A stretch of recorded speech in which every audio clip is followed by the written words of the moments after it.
Adding a glow effect in OpenToonz is really easy and gives great results in very little time.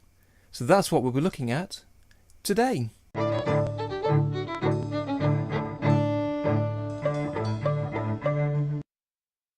Hello ladies and gents, and welcome to this week's tutorial. If you're new here, my name's Darren T, and I make OpenToonz tutorials and the occasional animation. And if that's the sort of thing you like, then why not subscribe to follow along. So after last week's video, where I showed a few ideas for animating a portal, I also used the glow effect on the electrical animation. Now this is an easy effect to add, but there are a few things that might not be immediately obvious, so let's take a look. So here you can see me drawing a very simple flickering flame on a vector layer, just to demonstrate the glow effect.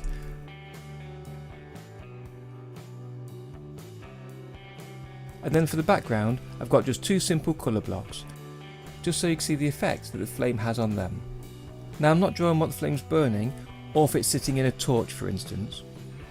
But if I did, I'd draw them in a separate column, because the glow effect applies to all of the drawing that's in the column. So you have to keep the non-glowing elements separate. Okay, so here's the animation. Let's just take a quick look at it. So it's just a very simple animation of a flame flickering. Okay, so to add the effect, you look at the schematic view. And often the schematic window is showing the stage schematic first rather than the FX. To change to the FX schematic, at the bottom right here, just press that button. And you can press it again to cycle back to the stage. So we need the FX schematic. Now I'm not going to apply an effect to the background, so we'll just move that out of the way. It's just a flame column we're interested in. Okay, so to add the effect, you just right click on the column, choose Insert Effect, and the glow is in the light section, and just click it. And to see the effect in action, you press the eyeball button at the top right here, and that shows the preview. And the default output from this effect is just to show the actual glow itself and not the object. So what you can see here is the flame column is plugged into the light input of the glow effect, and that's used to determine the shape of the glow and will change for each frame as the drawings change.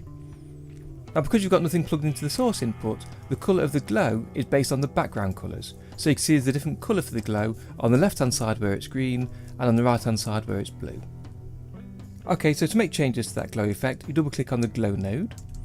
So here you can set the amount of blur on the outside of the effect, and if we reduce that, you see it goes sharper, and if you increase it, it goes more blurred. So let's bring that down again. Secondly, you've got the brightness of the glow, and just increase it to make it brighter colour, and decrease it to make it less bright, and these are the two main variables you change to change the glow effect. And finally at the bottom, you can see some controls that affect the colour of the glow.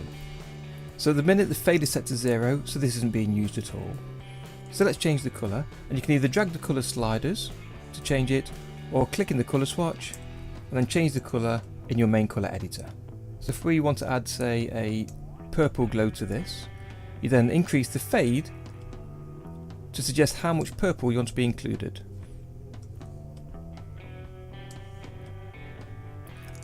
So as I said earlier, the colour of the glow is based on the background colours that the effect is in front of. But quite often you want the glow effect to affect the drawing in the column. So to do that, you just plug the column into the source. And now you notice we can see the yellow flame drawing, as well as a glow around the outside that's just a yellow colour. So if we just zoom in a little bit, and then look at the settings, so now the colour of the glow effect is based entirely on the drawing of the flame. So it's shown as yellow. And again, you can change the blur amount to make it higher or lower,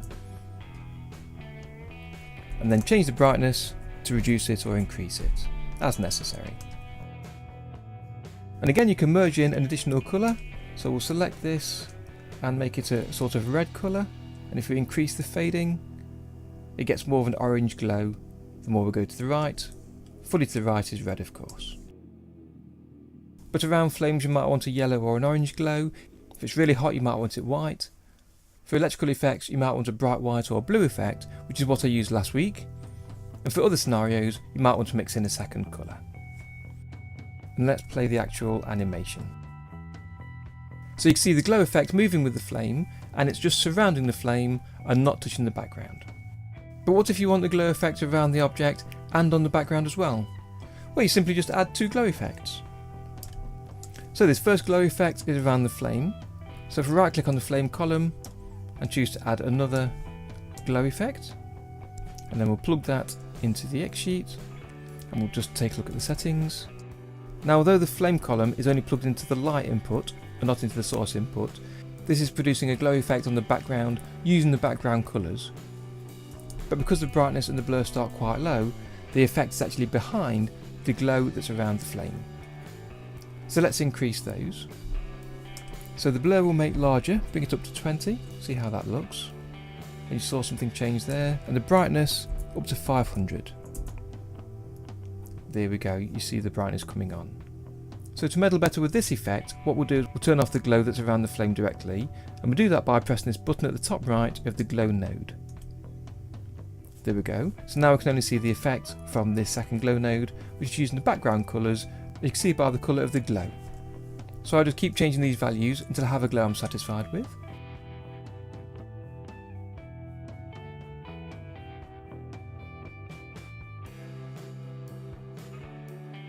Okay, so that shows the effect quite well. Let's just hide that. And again, if we play the animation, you see how both glow effects follow the frames of the animation. Okay. So you can imagine your animation where you've got a character holding a torch walking down a dark passageway, and the torch lights up the pictures on the wall as you walk past. And this effect is perfect for that. So if I just change the background to be a darker colour, you'll see how that could look. So you can see how the glow lights up the wall.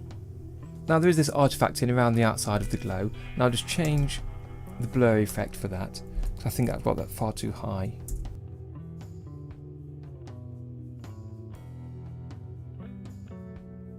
Okay, that's much better. So there we go. That's how you add a glow effect to a column in your project. Why not give it a go yourself and see how it lights up your animations?